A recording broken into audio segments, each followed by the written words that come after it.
الحمد للہ وحدہ لا شریک لہ والصلاة والسلام علی من لا نبی بعدہ وعلی آلہ واصحابہ الذین اوفوا عہدہ اما بعد۔ پچھلے درس کے اندر قربانی کا ثبوت اور قربانی کا حکم آپ حضرات کے سامنے بیان کیا تھا۔ آج کی اس مختصر سی گفتگو کے اندر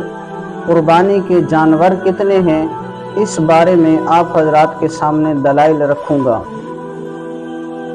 قربانی کے لیے چند جانور ذبح کیے جا سکتے ہیں۔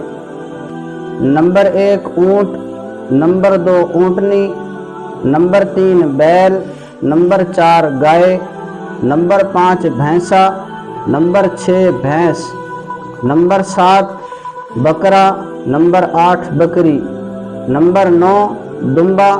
نمبر 10 دمبی، اور اسی طرح بھیڑ اور مینڈا بھی اس کے اندر شامل ہیں۔ تو یہ چند جانور ہیں جنہیں قربانی کے طور پر ذبح کیا جا سکتا ہے۔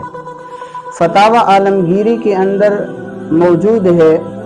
اما جنسہ ان یکون من الاجناس الثلاثہ، کہ بہرحال قربانی میں جو جانور ذبح کیے جا سکتے ہیں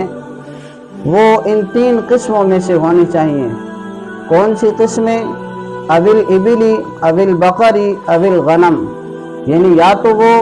اونٹ کی قسم میں سے ہونا چاہیے، یا بقر کی قسم میں سے ہونا چاہیے، یا غنم کی قسم میں سے ہونا چاہیے۔ پھر اس کے اندر مصنف لکھتے ہیں کہ مذکر مؤنث دونوں شامل ہیں، خصی غیر خصی یہ سب قسمیں شامل ہیں، اس لیے کہ اس جنس کے تحت جتنی نوعیں آتی ہیں وہ تمام کی تمام نوعیں اس کے اندر داخل ہو جائیں گی، اور یوں یہ قربانی کے جانور ایسے بن جاتے ہیں کہ جن کی تعداد مذکر مؤنث اور ہر قسم کو اگر شامل کر کے تعداد گنی جائے تو یہ 12 جانور بن جاتے ہیں کہ جنہیں قربانی کے طور پر ذبح کیا جا سکتا ہے۔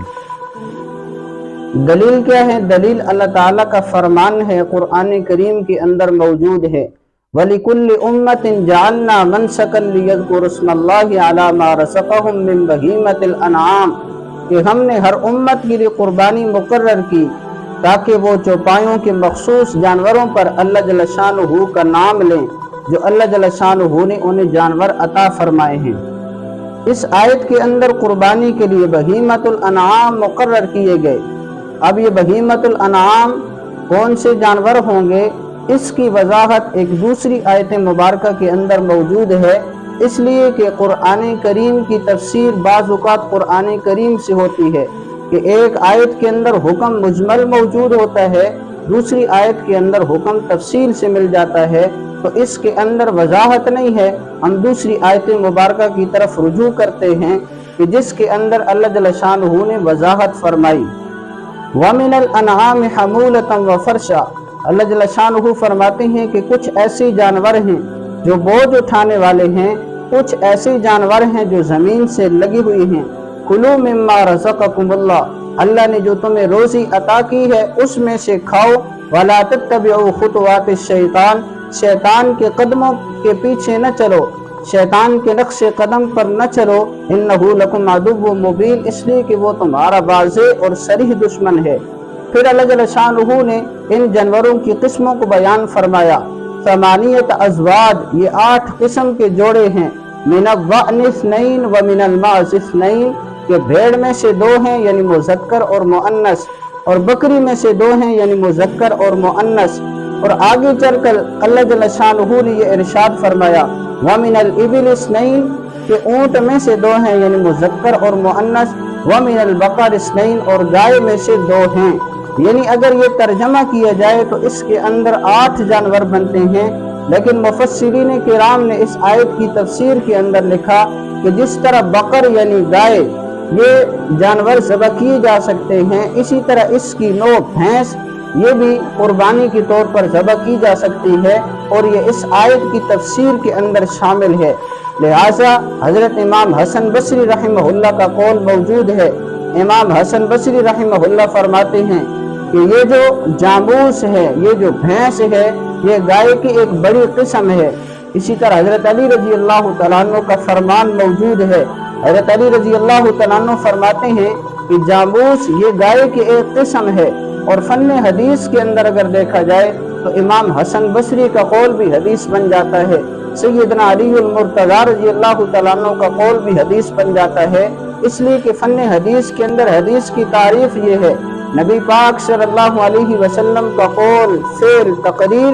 صحابی رضی اللہ تعالیٰ عنہ کا قول، فعل، تقریر، اور تابعی کا قول، فعل اور تقریر، انہیں حدیث کہتے ہیں۔ سیدنا علی المرتضیٰ رضی اللہ تعالیٰ عنہ صحابی ہیں، حضرت امام حسن بصری رحمہ اللہ تابعی ہیں، لہٰذا ان دونوں کے قولوں کو اگر دیکھا جائے تو فن حدیث کی روشنی میں یہ حدیث بن جاتے ہیں، تو گویا کہ حدیث سے بھی ثابت ہے کہ جو بھینس ہے یہ گائے کی ایک قسم ہے، اور گائے کی قسم کے تحت آتی ہے، اس لیے اس کا علیحدہ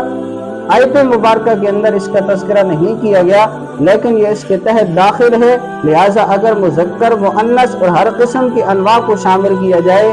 تو یہ 12 قسم کے جانور بنتے ہیں۔ پھر ان کے اندر خصی، غیر خصی، یہ سارے کے سارے جانور اس کے اندر شامل ہو جائیں گے، تو اس پر آیت مبارکہ دلیل کے طور پر موجود ہے۔ اسی طرح حدیث مبارکہ کے طور پر حضرت علی رضی اللہ تعالیٰ عنہ کا فرمان، حضرت امام حسن بصری رحمہ اللہ کا فرمان موجود ہے، جس سے پتہ چلتا ہے کہ یہ سارے کے سارے جانور قربانی کے طور پر ذبح کیے جا سکتے ہیں۔ اللہ جل شانہ کی ذات سے دعا ہے اللہ جل شانہ تمام مسائل سمجھ کر عمل کرنے کی توفیق عطا فرمائے۔ وما علینا الا البلاغ۔